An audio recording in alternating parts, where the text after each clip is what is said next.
If you can't imagine your life without social media, you've probably fallen victim to the strong power that social networking sites have over the public. Chances are that you've also experienced some of the negative effects of social media on people. Unfortunately, the bad effects of social media are all too real for a lot of us. Let's look at the negative impacts of social media on real people, which happen every day. How social media is bad for you. You might be surprised to learn that the negative impacts of social media are both physical and mental. They can change your perception of the world and yourself. While social media does have some positive effects, and there are certainly positive social media stories, it also has a lot in the drawback column. Don't believe this? Keep watching. If you recognize any of them as issues in your own life, it may be time to reduce your usage or even stop using social media altogether. Number 1. Depression and anxiety. Do you spend several hours per day browsing through social media? Spending too long on social networking sites could adversely affect your mood. In fact, chronic social users are more likely to report poor mental health, including symptoms of anxiety and depression. It doesn't take much thinking to figure out why. Social media lets you see the carefully selected best parts of everyone else's lives, which you then compare to the negatives in your own life. Comparing yourself to other people is a sure path to anxiety and unhappiness, and social media has made this much easier to do. So, how do you use social media without causing yourself psychological distress? If you turn to the same research, the recommended amount of time you should spend on social networks is around half an hour per day. As with many other potential ills in life, it's all about moderation. If you find yourself upset after a social media session, also consider the networks you use and the people you follow. You are much more likely to feel anxious after reading political arguments and doomsday news than you are after seeing updates from your favorite musicians. Cyberbullying. Number 2. Before social media, bullying was something that was only possible to do face-to-face.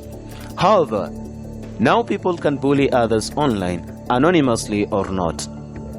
Today, everyone knows what cyberbullying is, and most of us have seen what it can do to a person. While social media makes it easier to meet new people and make friends, it also enables cruel people to tear into others with little effort.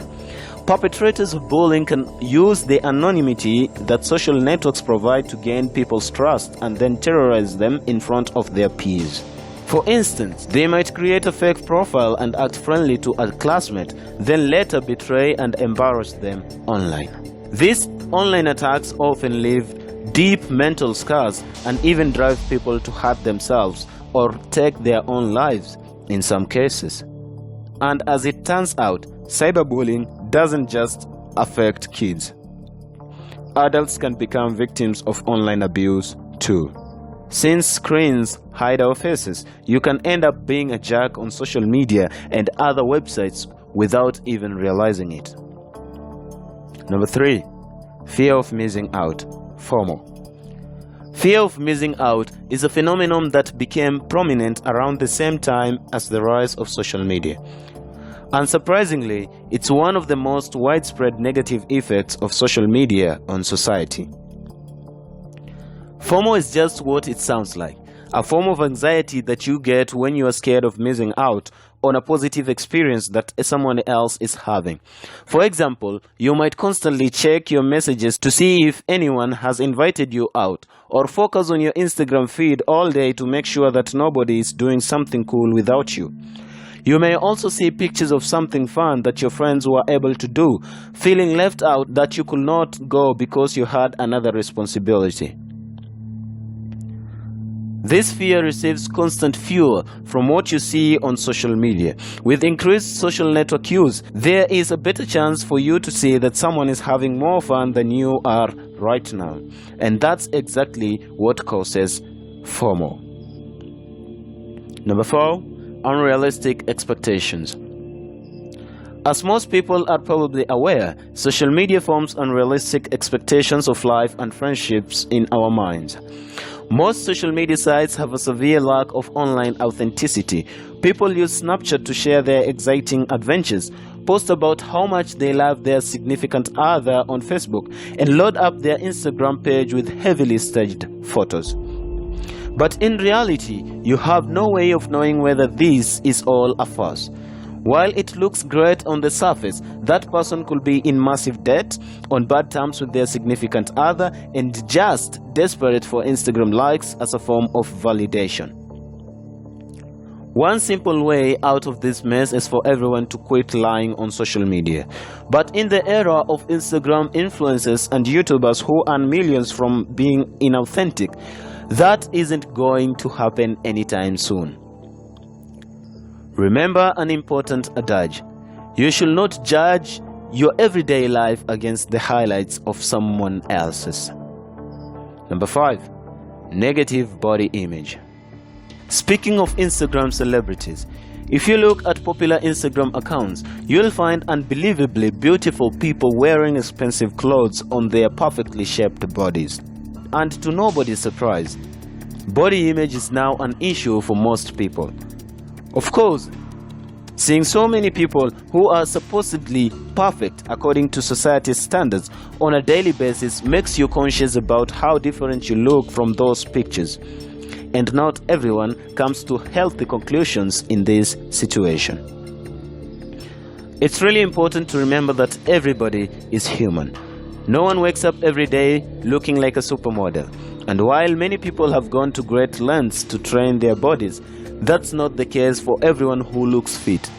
Many people in search of social media fame have definitely taken unhealthy routes to appear more attractive. Surround yourself with people who love you for who you are, and you won't have to stress about fake Instagram beauty. Number 6. Unhealthy sleep patterns.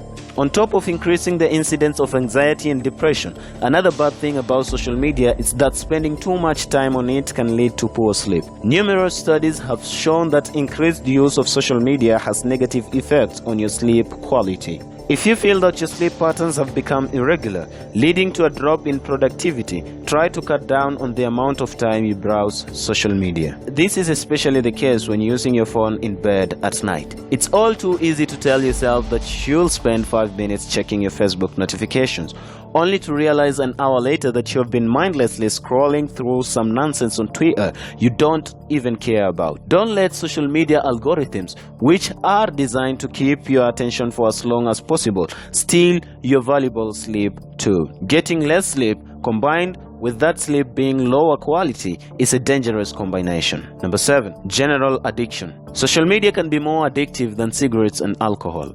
It has a powerful draw for many people that leads to them checking it all the time without even thinking about it.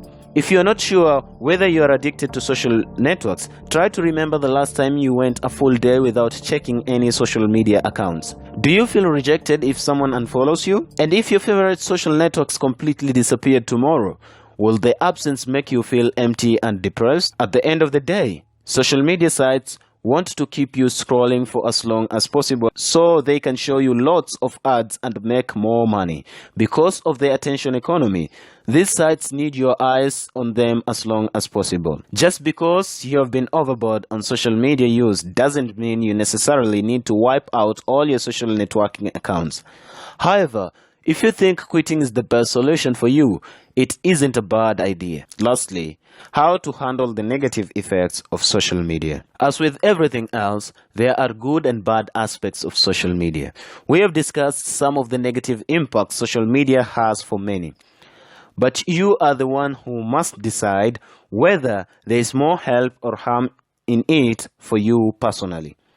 If you find that social media is having a negative impact on your life, stop using it. However, if you decide to stay, there are ways to waste less time on social media and thus maintain a healthier relationship with it. I'll cover this on the next episode.